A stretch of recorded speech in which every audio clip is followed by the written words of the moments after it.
Hi again. This is Overtime with Luned and Alan. This is the part of our show when we tell a fun sport fact that you might not have totally understood before. And again, I'll tell the sport fact, and then Alan will tell you how close I was. So today, I thought that we would start out just with the length of games. That we could start out with all of the sports we covered in the show. Just go over how long they are and how long they take to play and how many parts of that sport they have. So we'll start off with basketball. Basketball is 60 minutes. It's done by minutes. They have to set a timer, and then they can only play for that many minutes. So at the end, they're like, whoa, we're almost out of time. But then that time takes really long because they got to have timeouts. They stop the clock every time anything there happens.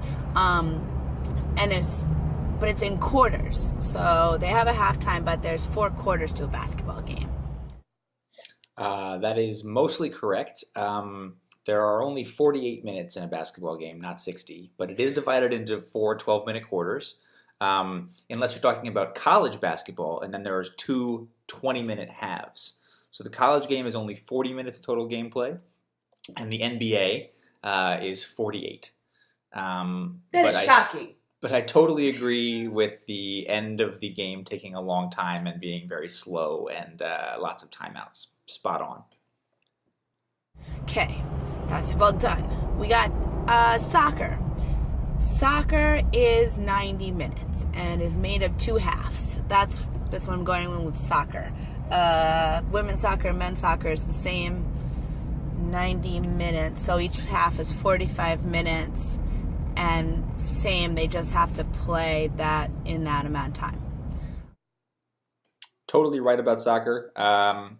The only addition time out of the 90 minutes is at the referee's discretion. So he can choose to add, he or she can choose to add a few minutes on the end of each game if people took too long or too many goals were scored or something happened in the 90 minutes to make it not actually 90 minutes of play.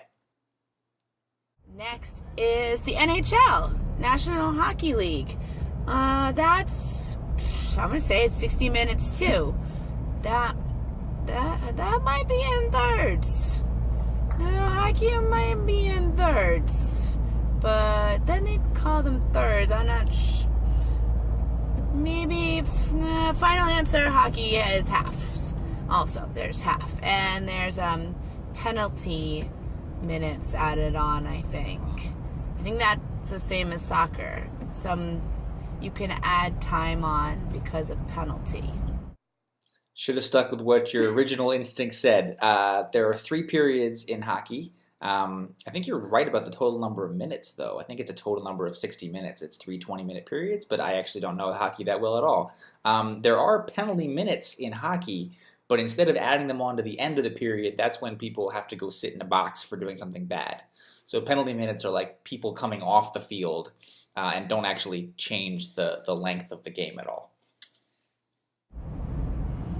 So soccer could be like 93 minutes and 57 seconds in the end. Same with hockey. Good old football, NFL. That is as long as they want it, I think. It could be like 3 hours sometimes because it's mostly ads. So they just keep playing. But it's not having to do with the how many minutes it is.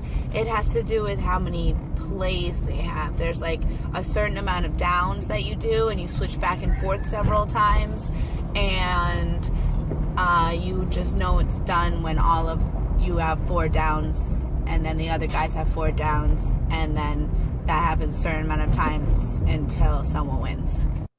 Well, so there's the kernel of truth here, that it is true that in football you get 4 downs before you have to give up the ball or have gotten a first down. That has nothing to do with how long the games are, because the games last 60 minutes. But fun fact about football, while it takes 60 minutes for the clock to run down, and often, as Lynn had said, more than 3 hours of elapsed time over that 60 minutes, the ball is actually in play for on average about 11 minutes per game. Football is a very stupid sport. There's halftime, though. That's important. Okay. Oh, baseball is another one where it could be almost any amount of time because it's 9 innings. It's not having to do with the amount of minutes, but it's more of a system. So there's 9 innings, and there's a 7th inning stretch, which is a break, and the inning is over when there's been 3 outs. So that if nobody gets out, the inning could take a really long time, infinity. But it also, you could have the first 3 guys just strike out, and then it could just take a couple minutes. It's really a philosophical conundrum. Could baseball take an infinite amount of time? Yeah, actually, technically it could, because if no one ever got out, you'd just keep playing. It's a little bit misleading to say that there's only 1 break and it's the 7th inning stretch. That happens between every half inning, and the 7th inning stretch is usually like slightly longer. And they play some music, so the fans have to get up and move around a little bit. The only other thing that I would add is that actually, interestingly enough, baseball has been spending a lot of time recently trying to speed up their games because they take so long to play. So there are all these like weird clocks happening now. So you only have like 60 seconds when pitchers go out to when managers go out to visit the pitcher on the mound, or like 120 seconds between when someone leaves a batter's box or enters the other bat. I probably got those numbers wrong. But baseball is actually trying to add time to what has previously been an infinitely slow game. 9 innings. Correct. But if it starts raining, they always just leave. So that's baseball. Last one I did, that might have been all of them. All right, so that's how long the sports are. That's how long the sports are. We'll do next week. Bye. Focus on the road.